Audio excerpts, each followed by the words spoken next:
Back with the next map. So this is Migrant's Fork. Let's see what lies this way. Not really necessary to clear this map. There's comparatively little XP to be gained, and most items you can get without a fight. But just for completionist's sakes, we're gonna clear the whole map. So starting this little mini quest here by talking to this guy. And I go into sneak mode just to buy me some time to have the weapon cooldown, chain weapon switch cooldown to 0, so I can use one opening shot.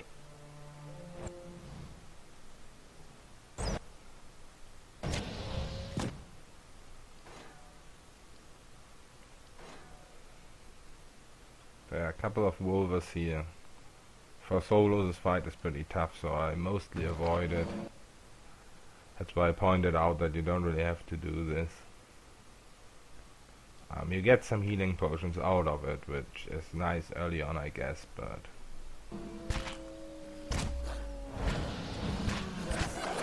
it's not really awesome. Wow, those mind blades failed quite a bit, but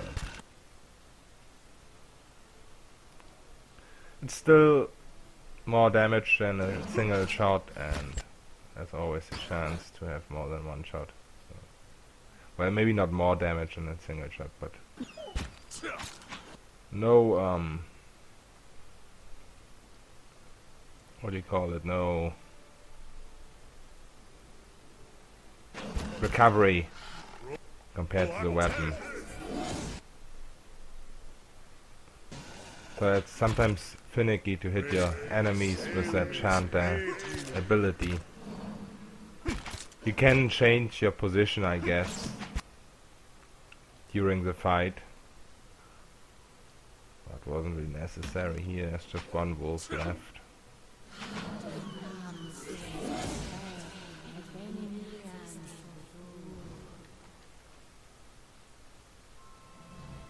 So yeah, as I said, not a lot of XP, but you get those 3 healing potions.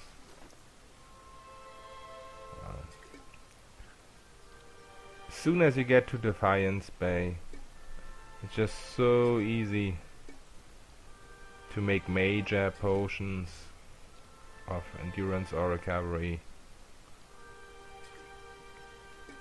And these small ones just don't get used up anymore, but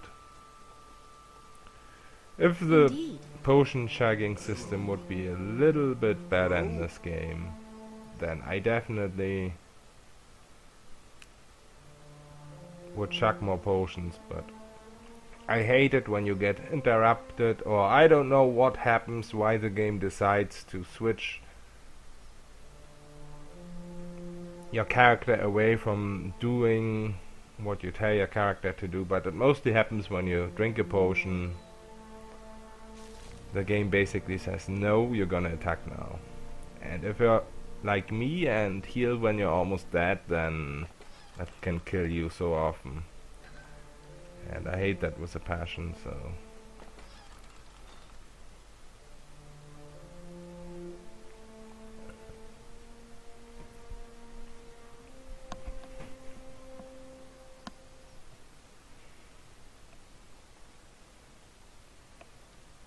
yeah.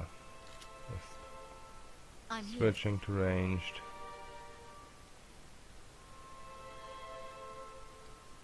Against a single enemy, this is so good.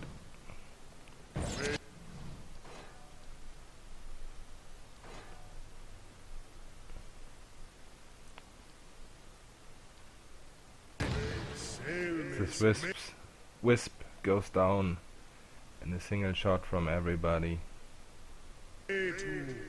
I shall. The better part of valor.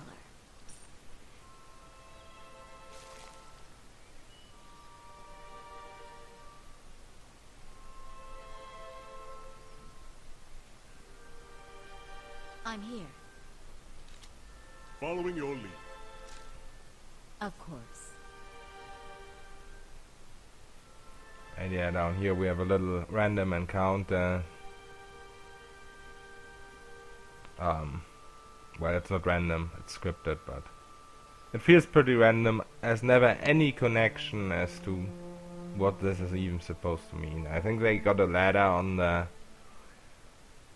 bodies telling you that some mysterious person wants you dead, but there's no quest connected with it. You don't get any XP for killing these since they're apparently human. So, meh, I don't know. I very often, once again, totally avoid this fight. Since it doesn't really matter whether you do this or not.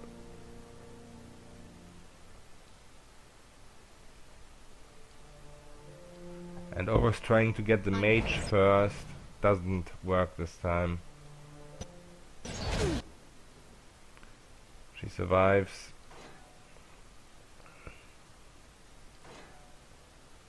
And since I don't want the paladins to aggro my cipher, I decide to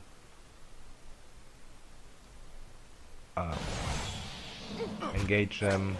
But at least with Kana I should have engaged a mage, but oh well, didn't work out. And she survives with 1 pixel of health, and that's all she needs, because there's a paladin right next to her healing her. And my paladin went down there, running right into that lance skill, necrotic lance. Oh no, not my paladin, my cipher died, okay. I thought for a moment that my paladin might have run into the spell or something. And yeah, she gets healed like crazy by her paladins. That's really stupid. But now it's phantom time.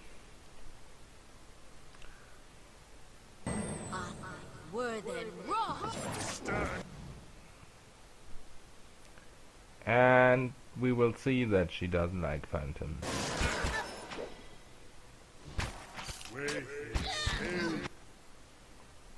And there we go.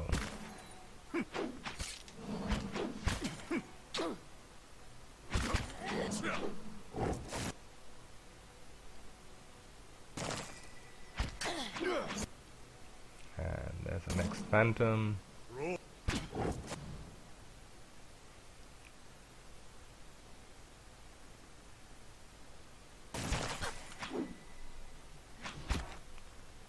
Ganking time.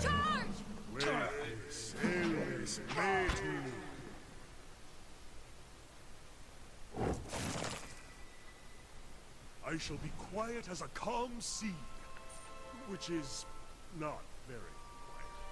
Yeah, Kana. How about you shut up once in a while? Let me do my sneaking.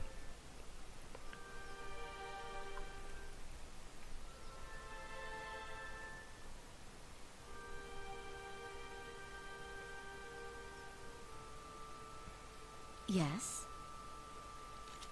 Following your lead. And there's just a single unfortunate troll there, and it's only a forest troll to boot, so he doesn't stand much of a chance.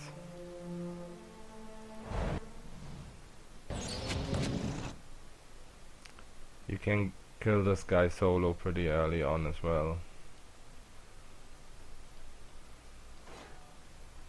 And since he's slow and does no damage, I decide to stay with the arquebus with my paladin for the second Flames of Devotion shot. And I also have mental binding, so yeah, he's not gonna do any damage to Kana. There we go.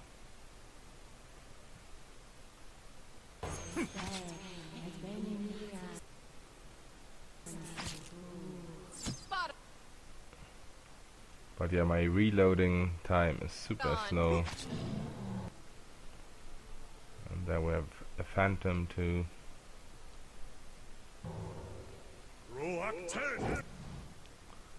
Pretty much bye-bye for this guy.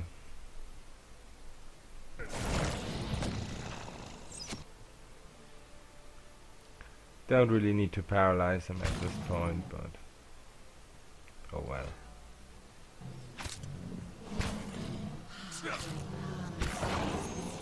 Paralyze doesn't even hit him, I guess. Oh, it grazed him, alright. Hello?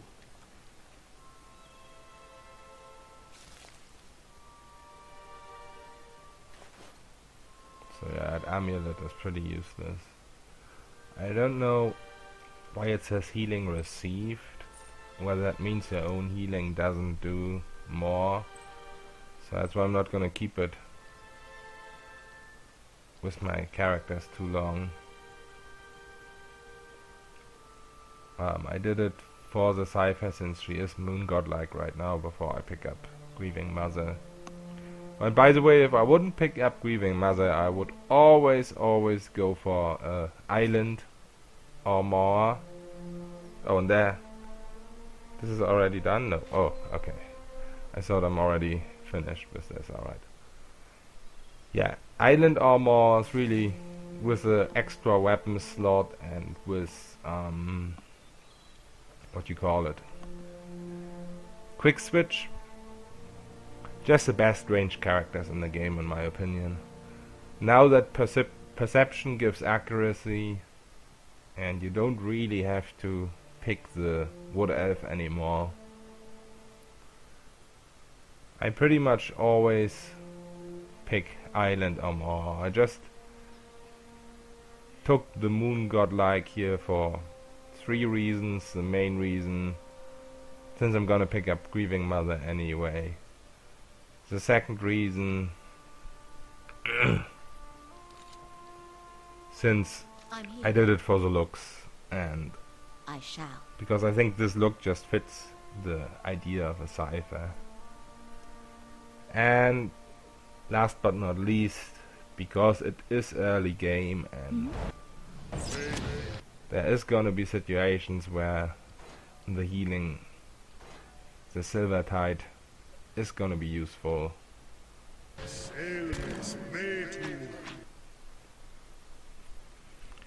Obviously, when I pick up Grieving Mother, it's gonna be less useful because, I mean, she's gonna be less squishy because she has more constitution and Yes? also more resolve, I think. So right now I'm rocking 3 constitution and 3 resolve. And I would do that for the most part of the game, to be honest, if I had a Hayat companion for the whole game, but yeah, you can't really change the stats for Grieving Mother, so it's out of the question.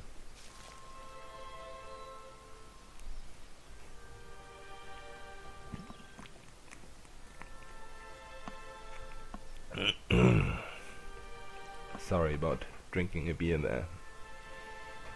I think there's one group of wolves left here and then the boss. Now the boss are pretty hard to kill, but I didn't die against them, so I mean I didn't have to reload against them, so it's alright.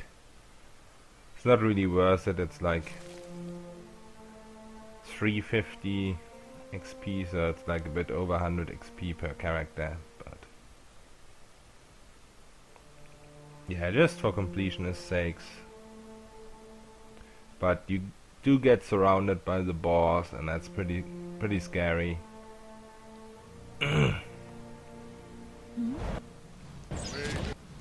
Using door cheese is often very helpful, so, or any kind of area cheese. So if you can't do it, you're always a little bit less good off. I'm here. Should have targeted the young wolf there, but oh well. That still did a significant amount of damage. Mind blades are so good if they really hit all targets. And yeah, that wolf got me scared a little, but As always in these kind of encounters, even late game, Yes. if a wolf or any kind of enemy has set his mind on attacking your tanks, sorry, and Oh. is running close to your squishy, it's not gonna change its mind.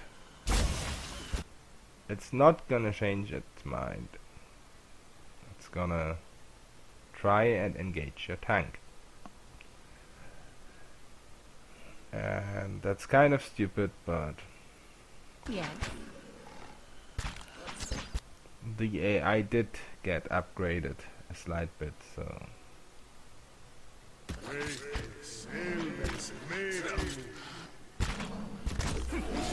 we might see more upgrades in the future. I don't think so.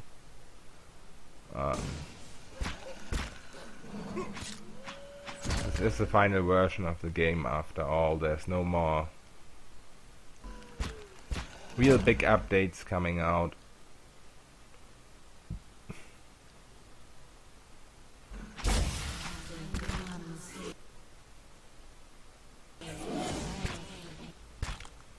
So I don't really expect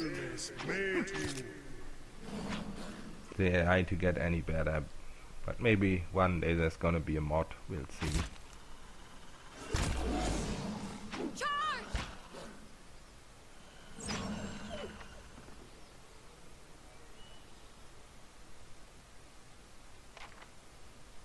To whispers and shadows.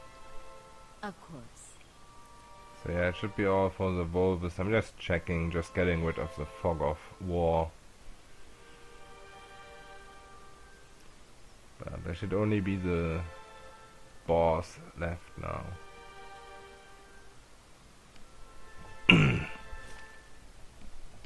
Yeah, there we go.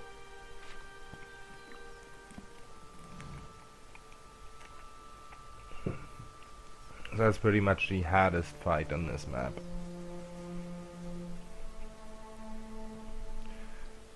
In my Paladin solo, I pulled all the boss up to Durance, and poor Durance, he got ganked pretty hard.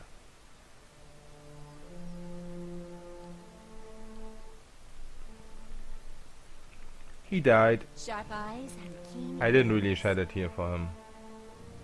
I'm a bad person.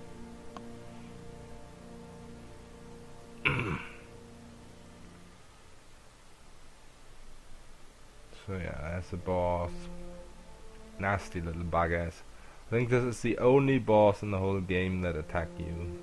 Oh. I might be wrong, but there's Elder boss and near Elm's Reach that don't attack you, that are friendly, and there's some companion boss obviously when you fight rangers, but these are pretty much the only boss that are actually hostile on a map, I think. And I keep my Cypher back there in stealth, just waiting for the boss to gank my tanks. As I said, that's an interesting tactic.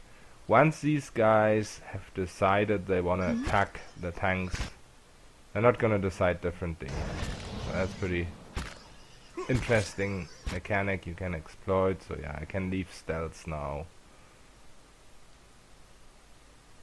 And this does a lot of healing. When you have so many small enemies around you, you see my health is was almost at 0, and it got up back to 68. But yeah, my Paladin is getting the worst of this right now.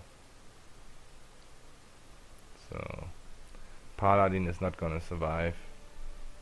I'm here. The Paladin does have better defenses, but being surrounded, being flanked, the Chanter is not even flanked at this point, so he has plus 10 defense just because of that.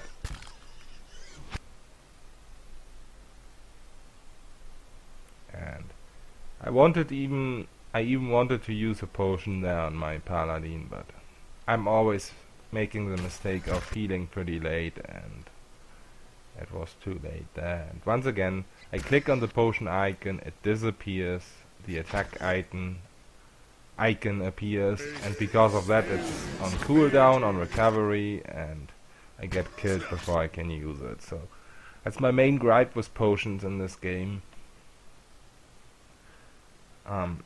Later on in the game it doesn't really matter, because you have so much health and so high defenses. You're never gonna heal as late as this, comparatively. Your healing will always be in time.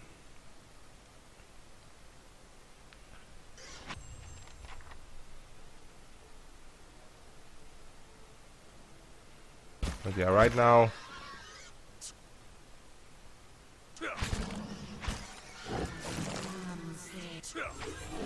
hit means death for my characters, so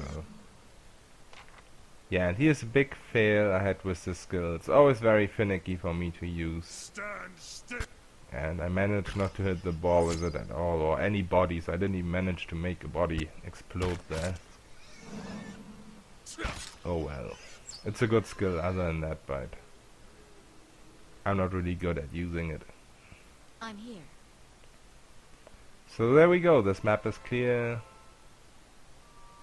Let's see what lies this